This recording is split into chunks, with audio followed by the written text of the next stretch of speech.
Firudin bəy Köçərli adına Respublika Uşaq Kitabxanasında 20-ci əsr Azərbaycan ədəbiyyatının görkəmli nümayəndəsi Məmməd Arazın 80 illik yubiley münasibəti ilə tədbir keçirilib. Tədbirdə böyük şairin ailə üzvləri, qələm dostları və ziyalılar iştirak ediblər. Milli qüruru, milli qeyrəti tərənnüm edən şair adlı yubiley tədbirində böyük ədəbi xadimin fotoları və kitabları sərgiləndi, ona həsr olunan videoçarx nümayiş olundu. Məktəblər Məmməd Arazın şeirlərini səsləndirdilər, sonra ədəbi bədii kompozisiya nümayiş olundu.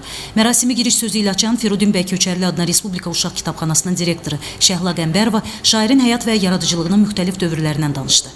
Ölməz sənətkarın yaradıcılığının öyrənilərək təbliğ edilməsinin vacib olduğunu bildirdi. Mədəniyyət və Turizm Nazirliyinin şöbə müdiri Vaqif Bəhmənliyev, Milli Məclisin deputatı Aqil Abbas, şairin qələm dostları çıxış edərək öz əsərləri ilə yüksək bədii sənətkarlıq və əsl vətəndaşlıq qeyrəti aşılayan, doğma vətəni sonsuz məhəbbətlə sevən, qüdrətli qələmi ilə xalqımıza sədaqətlə xidmət edən Məmməd Araz poeziyasının Azərbaycan torpağından, el-obadan ayrı təsəvvür etməyin çətin olduğunu bildirdilər. Məmməd Arazın 80 illik yubileyinin keçirilməsi barədə Prezident İlham Əliyevin müvafiq sərəncamının bu görkəmli xalq şairinin yaradıcılığına verilən yüksək qiymətin göstəricisi olduğu ifadə olundu, xatirələrindən söhbət açıldı. Tədbir Məmməd Araza həsr olunan müxtəlif müsabiqələrin qaliblərinin mükafatlandırılması ilə başa çatdı. Nailə Babayeva, Qəhrəman Məmmədov, xəbərlər. Firudin bəy Köçərli adına Respublika Uşaq Kitabxanasının təşkilatçılığı ilə 160 sayılı klassik gimnaziyada görkəmli Azərbaycan şairəsi və musiqiçisi Məhsəti Gəncəvinin 900 illik yubileyinə həsr olunan ədəbi bədii tədbir baş tutub.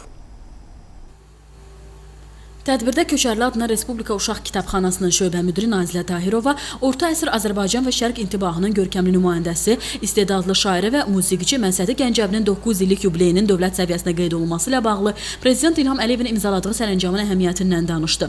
Qeyd etdi ki, sərəncama uyğun olaraq Mədəniyyət və Turizm Nazirliyinin tabeliyində olan mədəniyyət ocaqlarında silsilə tədbirlər keçirilir. Məqsəd orta əsr Azərbaycan intibahının görkəmli nümayəndəsi Məhsəti Gəncəvinin zəngin ədəbi irsini daha dərindən təbliğ etmək, onun qələmə aldığı rübai, lirik aşiqanə qəzəlləri, həmçinin istedadlı musiqişünas kimi fəaliyyətini gənc nəslə çatdırmaqdır. 160 saylı klassik gimnaziyanın rus dili və ədəbiyyat müəlliməsi Bahar Bağırlı rus bölməsinin şagirdlərinin hazırladığı ədəbi bədii kompozisiya haqqında qonaqlara məlumat verdi.